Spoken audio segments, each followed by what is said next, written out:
Hello दोस्तों, नमस्कार। मैं Sunil Thakur, management centre by Sunil Thakur में आपका स्वागत है। आज मैं जो टॉपिक लेके आया हूं उस टॉपिक का नाम है शुभकामनाएं प्रधानमंत्री जी को। जी हाँ, प्रधानमंत्री जी को आज बहुत सारे मेरी तरफ से ढेर सारी शुभकामनाएं और आपको भी 15 अगस्त स्वतंत्रता दिवस की ढेर सारी शुभकामनाएं।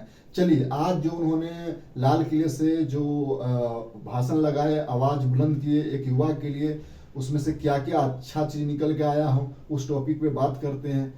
पहला क्या, 2020 टू 2047। जी हाँ, विजन 2020 से 2047 हुआ। जिस समय हमने पढ़ाई कर रहे थे 10th और 12th में, आज से 12-15 साल पहले, तो उस समय जब डॉक्टर APJ अब्दुल कलाम थे, उन्होंने 2020 विजन निकाला था। बहुत दिनों के बाद सपना धीरे धीरे धीरे धीरे नीचे चला गया था लोगों का। आज फिर से एक युवा वर्गों का एक नए जो उमंग है, जो अच्छे काम करने वाले हैं, उनके लिए एक एनर्जी भरा दिन था। चलिए, विजन 2047 आया।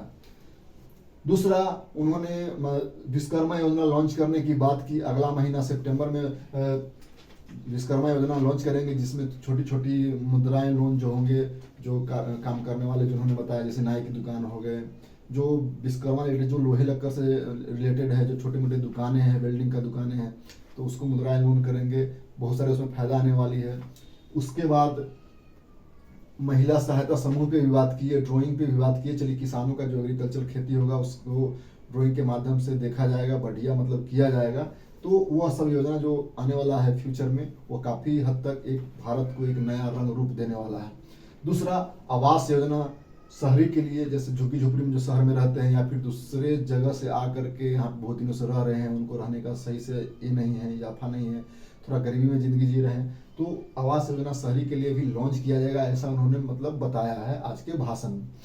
दूसरा, आज जो सबसे इम्पोर्टेंट चीज़ उन्होंने बताया कि संभावनाएं से भरा युग। आज का जो समय है, यानी 2023 का टाइम है, कोरोना काल के बाद बहुत सारा संभावनाएं का मतलब युग आ गया। पहले के जैसा नहीं रह गया कि जो हमने पढ़ाई किया उसी क्षेत्र में काम करेंगे। अलग अलग एरिया में लोग काम कर रहे हैं। जैसे यूट्यूब आ गया, तो यूट्यूब में बहुत सारे युवा मतलब अपना करियर अपना रहे हैं। बहुत सारे लोगों को, बहुत सारे हिंदुस्तानियों को, भारतीयों को बहुत सारा फायदा भी हुआ है। इंस्टाग्राम हो गया, फेसबुक हो गया। तो एक इंटरनेट के क्षेत्र में, टेक्नोलॉजी के क्षेत्र में मतलब, या फिर एग्रीकल्चरल के क्षेत्र में भी मतलब बहुत सारे संभावनाएं बढ़ गए। आज की डेट में बहुत सारा पॉपुलेशन हो गया।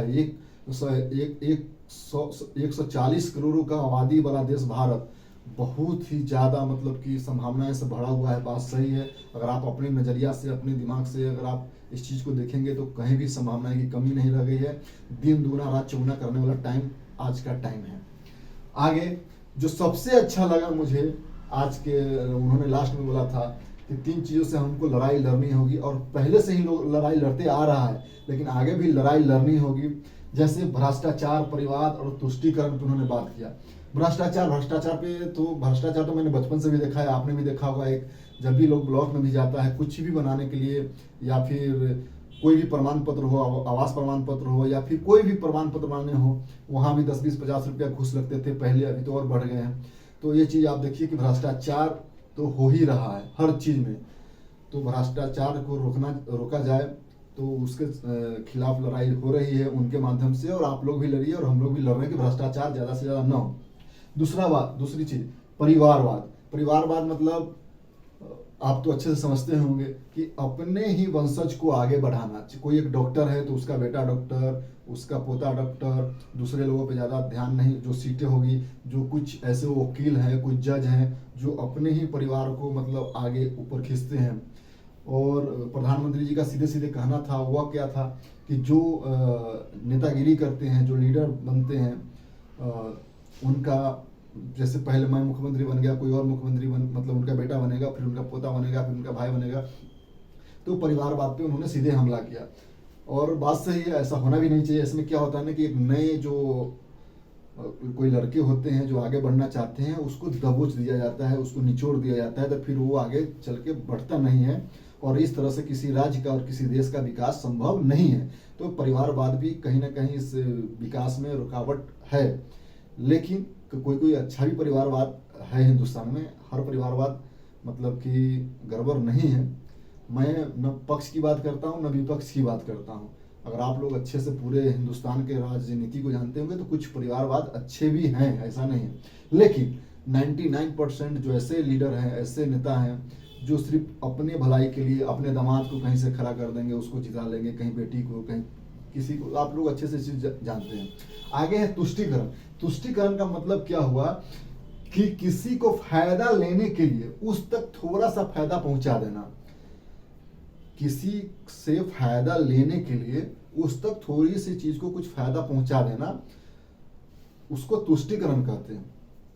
जैसे कोई आपने देखा होगा, कोई मुखिया होगा गांव में, कोई प्रधान होगा जो कुछ ही इलाका में जहाँ से उसको अच्छा खासा वोट मिलता होगा तो थोड़ा इंदिरा आवास वहाँ मतलब ज़्यादा दे देगा, या फिर कुछ ऐसा योजना होगा जो थोड़ा बंटवारा कर देगा, तो वह तुष्टीकरण में कहलाता है। कुछ ऐसे नेता हैं जो अपने कास्ट पे ज़्यादा ध्यान देंगे, अपने अपने वर्गों के लोगों को थोड़ा सा ज़्यादा ध्यान देंगे, ज़्यादा नहीं देने वाले, सिर्फ मतलब सूक्ष्म थोड़ा सा ध्यान देने के लिए, उनका वोट पाने के लिए वो तुष्टीकरण का काम करते हैं।